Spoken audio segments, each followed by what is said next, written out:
कि हमारे संविधान में क्या उल्लेख किया गया है। हम लोग वीकर सेक्शन की पहचान के लिए संविधान का सहारा लेंगे। इसमें सबसे पहले वर्ग आता है एससी और एसटी, शेड्यूल कास्ट और शेड्यूल ट्राइब वर्ग।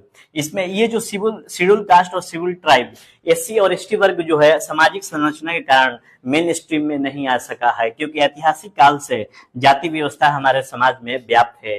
ये वर्ग मुख्य धारा से अलग है, इसलिए इनको विशेष प्रोटेक्शन की जरूरत होती है। उसके बाद आता है शैक्षणिक और सामाजिक रूप से पिछड़ा वर्ग, यानी कि educational and socially backward people, क्योंकि शिक्षा जो होती है विकास का मापक होता है, तो इनके लिए भी विशेष प्रावधान की बात कही गई है।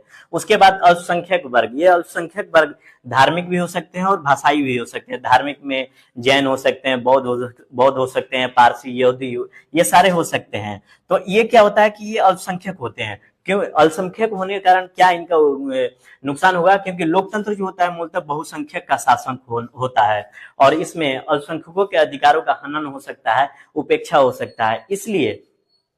इसलिए इन्हें भी विशेष प्रोटेक्शन की जरूरत होती है, क्योंकि ये भी हमारे नागरिक है, इनका भी विकास हो, ये मुख्य धारा में आए, इसलिए इनको स्पेशल प्रोटेक्शन की जरूरत होती है।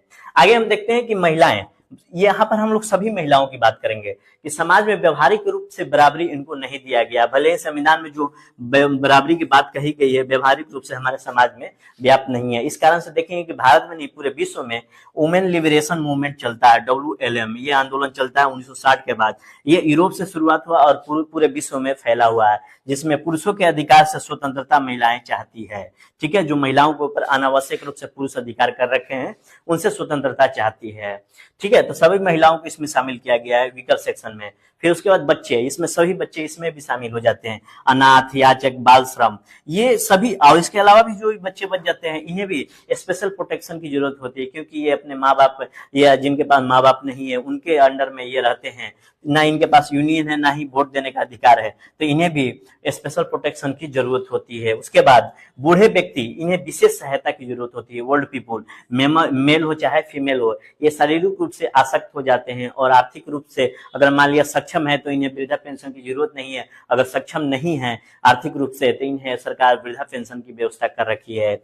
इनको कानून बना रखा है कि बच्चे अपने पास रखें, अगर इनको बच्चे पास नहीं रखते हैं तो इनको कुछ कानूनी प्रावधान दिया जाएगा। ठीक है, ओल्ड एज होम बहुत सारे बनाए गए हैं, उनको वहां पर बहुत सारे वृद्ध वहां जाते हैं और वहां पर अपना बुढ़ापा को एंजॉय करते हैं। ठीक है, एंजॉय क्या करेंगे, बट वो लोग इकट्ठा मजबूरी में तो होकर अपना एज को एंजॉय करते हैं, यही कर सकते हैं। इसके अलावा शारीरिक रूप से विकलांग, जिसे हम आज दिव्यांग कहते हैं, जो शरीर से सक्षम नहीं है, दिव्यांग, हैंडीकैप्ड है, जिन्हें शारीरिक